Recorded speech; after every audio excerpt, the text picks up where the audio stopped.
ട്രംപിന്റെ 28 സമാധാന പദ്ധതിക്ക് മുന്നിൽ കീഴടങ്ങുകയല്ലാതെ യുക്രൈന് മറ്റൊരു വഴിയും ഇല്ല എന്നത് എല്ലാ നിരീക്ഷകരും പറയുന്ന കാര്യമാണ്. കാരണം അമേരിക്കൻ സഹായമില്ലാതെ യുക്രൈനെ സംബന്ധിച്ച് യുദ്ധമുഖത്ത് തുടർന്നു പോവുക സാധ്യമല്ല. അപ്പോൾ അമേരിക്കയുടെ വലിയ സമ്മർദ്ദത്തിന് വഴങ്ങുക എന്ന ഒരു മാർഗം മാത്രമേ യുക്രൈനെ സംബന്ധിച്ച് അവർക്ക് മുന്നിലുള്ളൂ. പക്ഷേ ഇപ്പോഴും അവസാനവട്ട ശ്രമങ്ങൾ സെലൻസ്കിയുടെ നേതൃത്വത്തിൽ നടക്കുന്നത് തങ്ങൾക്ക് ഒരു തരത്തിലും അംഗീകരിക്കാൻ കഴിയാത്ത പല നിർദ്ദേശങ്ങളും അടങ്ങിയ പദ്ധതിയാണ് ട്രംപ് മുന്നോട്ട് വെച്ചിരിക്കുന്നത്. അതിൽ ഈ ഭൂമി വിട്ടുകൊടുക്കുക എന്നതുൾപ്പെടെയുള്ള കാര്യങ്ങളിൽ ഏതെങ്കിലും തരത്തിൽ ട്രംപിനെ അനുനയിപ്പിക്കാൻ കഴിയുമോ, അതിൽ മാറ്റം വരുത്താൻ കഴിയുമോ എന്ന ശ്രമങ്ങളാണ് സെലൻസ്കിയുടെ നേതൃത്വത്തിൽ സെലൻസ്കി നടത്തിക്കൊണ്ടിരിക്കുന്നത്. പക്ഷേ അതിൽ ട്രംപ് വീഴുന്ന യാതൊരു സാഹചര്യങ്ങളും ഇപ്പോൾ കാണാൻ കഴിയുന്നില്ല. പക്ഷേ ഈ സമാധാന പദ്ധതിയുമായി മുന്നോട്ട് തന്നെ പോകും എന്ന സൂചനകളാണ് അമേരിക്കയും യുക്രൈനും നൽകുന്നത്. ഇതുമായി ബന്ധപ്പെട്ട് കൂടിയാലോചനകൾ നടന്നു വരികയായിരുന്നു. അമേരിക്കയും യുക്രൈനും തമ്മിൽ കൂടിയാലോചനകൾ നടന്നു വരികയായിരുന്നു. ഈ സമ്മർദ്ദം കുറച്ചെങ്കിലും ഫലവത്താകുമെന്നതിൻ്റെ സൂചനകൾ ഇന്ന് മാർക്കോ റൂബിയോ ഉൾപ്പെടെ നൽകുന്നുണ്ട്. ചില അനുകൂല പ്രതികരണങ്ങൾ ഉണ്ടാകുന്നു എന്നതിൻ്റെ സൂചനകളാണ്.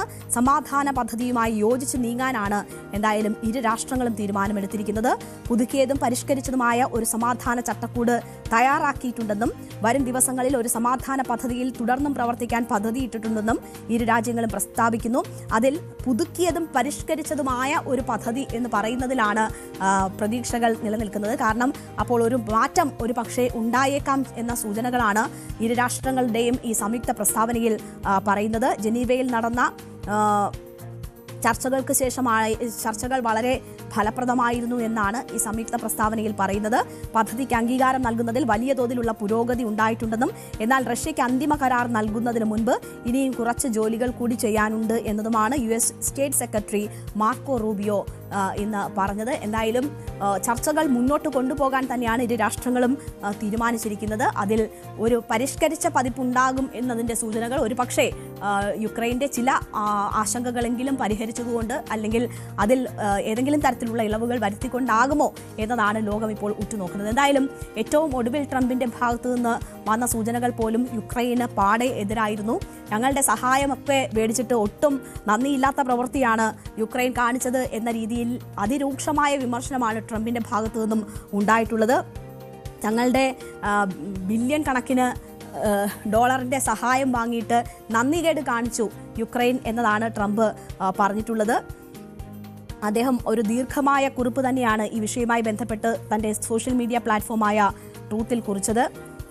യുക്രൈൻ പ്രസിഡന്റ് വ്ളാഡിമിർ സെലൻസ്കിയെയും ഭരണകൂടത്തെയും കടന്നാക്രമിച്ചുകൊണ്ടാണ് ട്രംപ് ഇതിൽ സംസാരിച്ചിരിക്കുന്നത്.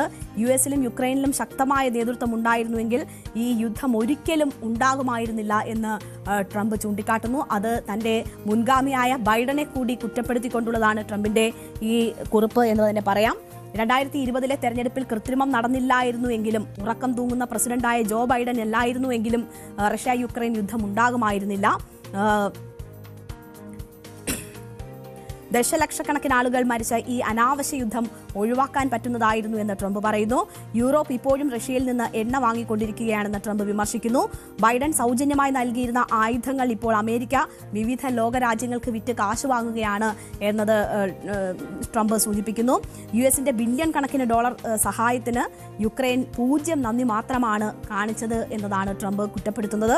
അമേരിക്കയുടെ മധ്യസ്ഥതയിലുള്ള സമാധാന ഉടമ്പടിയുടെ രൂപരേഖ അംഗീകരിക്കാൻ യുക്രൈന് ഒരാഴ്ചത്തെ പരമാവധി സമയം ഒരാഴ്ച മാത്രം നൽകിയതിന് പിന്നാലെയാണ് അതിരൂക്ഷമായ ഭാഷയിൽ നന്ദിയില്ലാത്ത രാഷ്ട്രമാണ് യുക്രൈൻ എന്ന് പച്ച മലയാളത്തിൽ പറഞ്ഞാൽ ട്രംപ് പറയുന്ന ഘട്ടമുണ്ടായിരിക്കുന്നത്. ഒപ്പം ഈ യുദ്ധത്തിലേക്ക് നയിച്ചത് ബൈഡൻ ആണ് എന്ന് പറയുന്നുണ്ട്. ഉറക്കം നടിക്കുന്ന പ്രസിഡന്റ് സഹായം നൽകി അനാവശ്യമായി ആയുധങ്ങൾ നൽകിക്കൊണ്ട് പണം വാങ്ങാതെ ആയുധങ്ങൾ യുക്രൈന് നൽകിക്കൊണ്ട് ഇങ്ങനെ ഒരു അനാവശ്യ യുദ്ധത്തിലേക്ക് അവരെ തള്ളിവിട്ടു എന്നതാണ് ട്രംപ് ഇപ്പോൾ ചൂണ്ടിക്കാട്ടിയിരിക്കുന്നത്. അപ്പോൾ ബൈഡനും ഒരേ സമയം ബൈഡനെയും യുക്രൈനെയും കുറ്റപ്പെടുത്തിക്കൊണ്ടുള്ള നന്ദിയില്ലാത്ത രാഷ്ട്രമാണ് യുക്രൈൻ എന്ന് പറയുന്ന ട്രംപിന്റെ പ്രതികരണമാണ് വന്നത്. അപ്പോൾ ട്രംപ് ഈ വിഷയത്തിൽ ഒട്ടും പിന്നോട്ടില്ല എന്നത് തന്നെ സൂചിപ്പിക്കുകയാണ്. താൻ യുദ്ധം അവസാനിപ്പിക്കുന്നതിന് മുന്നിട്ട് നിൽക്കുന്ന വ്യക്തിയാണ്. 24 മണിക്കൂറിനകം താൻ അധികാരത്തിൽ വന്നാൽ അവസാനിപ്പിക്കുമെന്ന് പറഞ്ഞ യുദ്ധമാണ് റഷ്യ യുക്രൈൻ യുദ്ധം അത് നീണ്ടുപോകുന്നതിൽ ട്രംപിന് വലിയ ബുദ്ധിമുട്ടുണ്ട്, രോഷമുണ്ട്. അത് പ്രകടിപ്പിക്കുക കൂടിയാണ് ആ പോസ്റ്റിലൂടെ ട്രംപ് ചെയ്തിരിക്കുന്നത്. പക്ഷേ യൂറോപ്യൻ രാഷ്ട്രങ്ങൾക്ക് പലതിനും ട്രംപ് ഏകാധിപതിയെ പോലെ എടുത്തിട്ടുള്ള ഈ തെരഞ്ഞെടുപ്പിനോട് അല്ലെങ്കിൽ ഈ പദ്ധതിയോട് വലിയ വിയോജിപ്പുണ്ട് എന്നതാണ് മനസ്സിലാക്കുന്നത്. പക്ഷേ ആ വിയോജിപ്പ് അവർക്ക് ഏതെങ്കിലും തരത്തിൽ കൂടുതലായി പ്രകടിപ്പിക്കുക സാധ്യമാണോ എന്നത് അറിയില്ല. കാരണം യൂറോപ്പും വലിയ രീതിയിൽ യുക്രൈനെ ഈ യുദ്ധത്തിൽ സഹായിച്ചിട്ടുണ്ട് എങ്കിൽ പോലും പ്രധാനമായും അമേരിക്കയുടെ സഹായത്തിലാണ് ഈ യുദ്ധം യുക്രൈൻ മുന്നോട്ട് കൊണ്ടുപോകുന്നത്. യൂറോപ്പിനെ സഹായിച്ച് യൂറോപ്യൻ രാഷ്ട്രങ്ങളെ സംബന്ധിച്ച് അമേരിക്ക സഹായമില്ലാതെ ഈ യുദ്ധം മുന്നോട്ട് കൊണ്ടുപോകാൻ യുക്രൈനെ സഹായിക്കുക എന്നത് അത്ര പോസിബിൾ ആയിട്ടുള്ള കാര്യവുമല്ല. എന്തായാലും ഇതിൽ ഈ സ്ഥലം വിട്ടുകൊടുക്കുന്നത് ഉൾപ്പെടെയുള്ള കാര്യങ്ങളിലാണ് യൂറോപ്യൻ രാഷ്ട്രങ്ങൾക്ക് എതിർപ്പുള്ളത്. ട്രംപിന്റെ സമാധാന പദ്ധതിയെപ്പറ്റി അനൗപചാരിക ചർച്ചകൾ ഇതിനോടകം തന്നെ യൂറോപ്യൻ രാഷ്ട്രങ്ങൾ G20 ഉച്ചകോടിക്കിടയിൽ നടത്തിയിട്ടുണ്ട് എന്നതാണ് മനസ്സിലാക്കുന്നത്. ബ്രിട്ടന്റെയും ഫ്രാൻസിന്റെയും ജർമ്മനിയുടെയും നേതാക്കളുമായി സെലൻസ്കി ഫോണിൽ സംസാരിച്ചിട്ടുണ്ട്. സമാധാന പദ്ധതിയിലെ പല നിർദ്ദേശങ്ങളോടും പല യൂറോപ്യൻ നേതാക്കൾക്കും വിയോജിപ്പുണ്ട് എന്നതാണ് ഇപ്പോൾ വരുന്ന വിവരങ്ങൾ. എന്തായാലും വിവാദ നിർദ്ദേശങ്ങൾ എന്ന് പറയുന്നത് ഈ ഭൂമി വിട്ടുകൊടുക്കുന്നതുമായി ബന്ധപ്പെട്ടാണ്. നിലവിൽ കൈവശം വെച്ചിരിക്കുന്ന പ്രദേശങ്ങൾ റഷ്യയ്ക്ക് നിലനിർത്താമെന്ന ഇതിലെ വ്യവസ്ഥയാണ് ഏറ്റവും വലിയ എതിർപ്പ് ഉണ്ടാക്കുന്ന കാര്യം. യുക്രൈൻ്റെ നിയന്ത്രണത്തിലുള്ള കൂടുതൽ പ്രദേശങ്ങൾ റഷ്യയ്ക്ക് ലഭിക്കുന്ന ഒരു സാഹചര്യം. ഈ ഡൊണസ്ക്, ലുഗാൻസ്ക്, ക്രിമിയ എന്നിവ വാസ്തവത്തിൽ റഷ്യൻ പ്രദേശം എന്ന് US അംഗീകരിക്കുന്ന ഒരു സാഹചര്യമൊക്കെ വരുന്നതാണ് വലിയ രീതിയിലുള്ള എതിർപ്പിലേക്ക് നയിക്കുന്ന കാര്യം. എന്തായാലും സൈനിക പരിധി കുറയ്ക്കണം, സൈനിക ഫോഴ്സിനെ വെട്ടിക്കുറയ്ക്കണം എന്നതുൾപ്പെടെയുള്ള കാര്യങ്ങളുണ്ട്. ഈ ഉടൻ തന്നെ 100 ദിവസത്തിനകം ഇലക്ഷൻ നടത്തണം എന്നതുണ്ട്.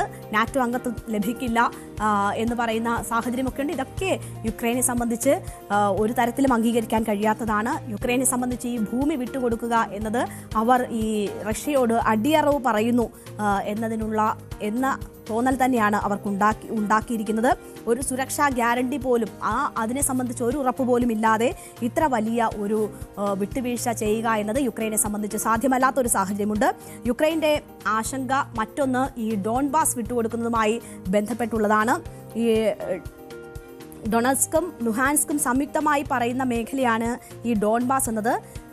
ഇതിൻ്റെ 6000 സ്ക്വയർ കിലോമീറ്റർ മാത്രമാണ് ഇപ്പോൾ യുക്രൈൻ്റെ കയ്യിലുള്ളത്. പക്ഷേ ഈ യുദ്ധകാലഘട്ടത്തിൽ ഉടനീളം യുക്രൈൻ പണവും സൈന്യവും ഒക്കെ ശ്രദ്ധ കേന്ദ്രീകരിച്ചിരുന്നത് ഈ മേഖല കൈവശം വെക്കുന്നതിന് വേണ്ടി മാത്രമാണ്. പ്രധാനപ്പെട്ട ഇടമാണ് അവരെ സംബന്ധിച്ച് ഈ ഡോൺബാസ് മേഖല. 5 ലക്ഷത്തോളം ആളുകൾ ഇപ്പോഴും അവിടെ താമസിക്കുന്നുണ്ട്. പ്രധാന വരുമാന മേഖല, സ്രോതസ് ഒക്കെ ഉൾപ്പെട്ടിട്ടുള്ള മേഖലയാണ്. അപ്പോൾ എന്ത് വില കൊടുത്തും ആ മേഖല നിലനിർത്തുക എന്നത് യുക്രൈൻ്റെ പ്രധാനപ്പെട്ട ആവശ്യമാണ്. അതിനാണ് അവർ ശ്രമിച്ചുകൊണ്ടിരിക്കുന്നത്. യുക്രൈനെ സംബന്ധിച്ച് ഡോൺബാസ് വിട്ടുകൊടുക്കുക എന്നത്, ഡോൺബാസ് മേഖല വിട്ടുകൊടുക്കുന്നത് ഒരു അഭിമാന പ്രശ്നവും കൂടിയാണ്. അതുകൊണ്ട് തന്നെയാണ് അവർ അതിനുവേണ്ടിയുള്ള കടുംപിടുത്തം നടത്തിക്കൊണ്ടിരിക്കുന്നത്. 2022 റഷ്യ യുക്രൈനിൽ സമ്പൂർണ്ണ അധിനിവേശത്തിന് തുടക്കം കുറിച്ചപ്പോഴും യുക്രൈൻ കൂടുതൽ ശ്രദ്ധയും പ്രതിരോധവും ഈ മേഖലയ്ക്ക് കൊടുത്തതും ആ മേഖലയുടെ ആ പ്രാധാന്യം ഉൾക്കൊണ്ട് തന്നെയാണ്.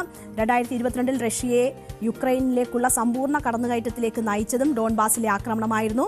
ഇതിന് പിന്നിൽ പുതിൻ്റെ വലിയ കണക്കുകൂട്ടലുകൾ ഉണ്ടായിരുന്നു. അതായത് പുടിൻ്റെ കണക്കുകൂട്ടലുകൾ ഇപ്പോൾ പ്രാവർത്തികമാകുന്നു. അതിന് അമേരിക്ക കൂടി കൂട്ടുനിൽക്കുന്ന ഒരു സാഹചര്യം ഉണ്ടാകുന്നു.